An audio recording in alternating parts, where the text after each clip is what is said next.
Hi viewers, welcome to my channel మరువలేని వంటలు.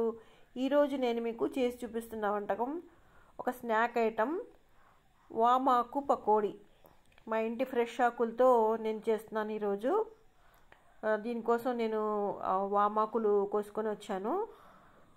దాన్ని కడిగి పెట్టుకున్నాను అనమాట.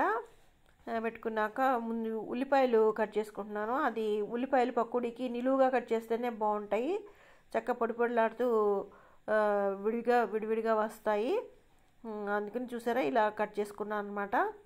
దీని తర్వాత కరివేపాకుని కూడా మధ్యలో పుల్లలు తీసేసి సన్నగా తురుముకుంటాము, బాగా కలిసిపోద్దని. తర్వాత పచ్చిమిర్చి కూడా చూసారా ఇలా పల్చటి చక్రాల్లా కోసుకుంటున్నాను, అన్నీ కలిసిపోతాయని చెప్పి. ఇట్లా క్రాస్గా చాకుని క్రాస్గా ఇలా కట్ చేస్తే బాగా వస్తాయి. దాని తర్వాత ఈ వామాకుని కూడా తోటకూర కట్ చేసినట్టుగా మొత్తం కట్టలా పట్టుకొని సన్నగా కట్ చేస్తున్నాను. ఈ వామాకు మాత్రం కోసిన వెంటనే చేసుకోండి, బాగుంటుంది. మనం చాలాసేపు ఉంచేస్తే మెత్తబడిపోయి నల్లగా అయిపోతుంది అనమాట. అందుకని ఎంత వీలైతే తొందరగా తొందరగా చేసుకోవాలి.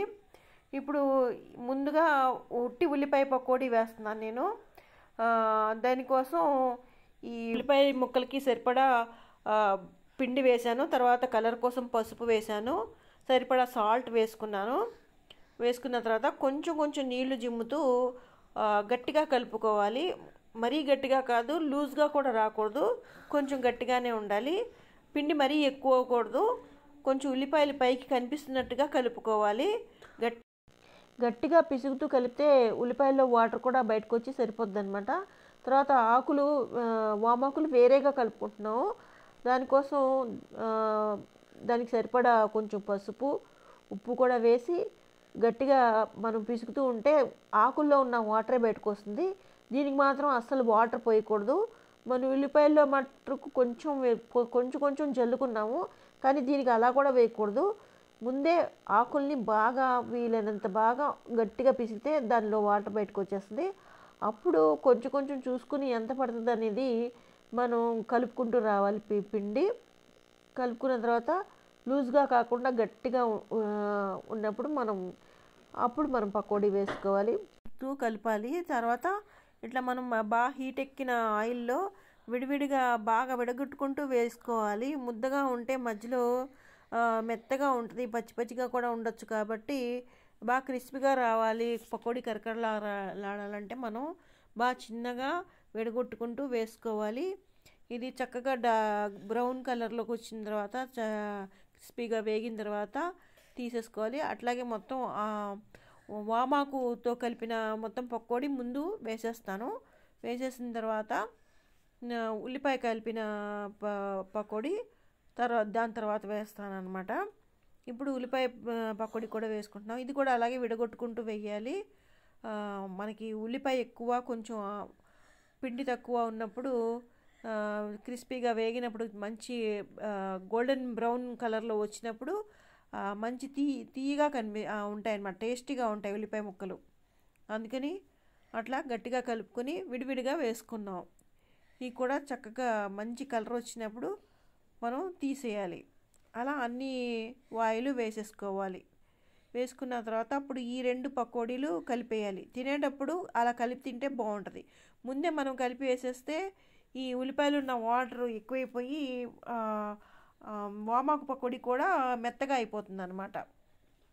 చూసారా, చక్కగా మంచి కలర్లో వేగిని. మనం పసుపు కూడా కలపబట్టి మంచి కలర్ వచ్చిందనమాట. ఇప్పుడు లాస్ట్లో మనం కలుపుకున్న గిన్నెకి పిండి అంటుకొని ఉంటుంది కదా, ఆ పిండి కొంచెం జీడిపప్పు వేసి నేను మొత్తం అంతా కలిపి వేశాను. లైట్గా పిండి అంటింది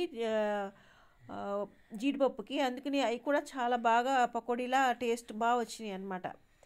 మీరు వేసుకోవాలంటే వేసుకోవచ్చు జీడిపప్పు, లేకపోతే లాస్ట్లో కరివేపాకు కొంచెం బాగా తుడిచేసి అలా కూడా వేసుకోవచ్చు. జీడిపప్పుకి లైట్గా అంటింది పిండి, బాగున్నాయన్నమాట. క్రిస్పీగా అవి కూడా వేగిపోయినాయి.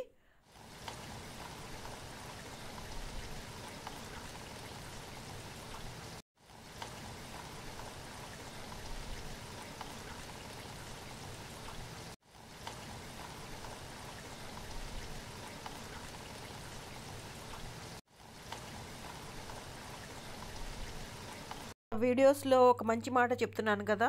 నా స్టార్ ఫ్రూట్ చట్నీ వీడియోలో ఒక క్వశ్చన్ వేశాను. అదేమిటంటే ఆ దైవం సప్త సముద్రాలు తానే సృజించినప్పటికీ ఆయన వాటిని ప్రేమించలేదు, కానీ ఆయన ప్రేమించింది ఒకే ఒక్క నీటి బిందువును. దీనికి సమాధానం ఎవరైనా తెలిస్తే చెప్పండి అని పెట్టాను. ఒక సబ్స్క్రైబర్ మాత్రం నాకు కరెక్ట్గా దాన్ని సమాధానం ఇచ్చారు. అదేమిటంటే ఆ దైవం ఎడల తాను చేసిన తప్పులకు పశ్చాత్తాపడుతూ క్షమాభిక్ష కోసం రాల్చే కన్నీటి బిందువు.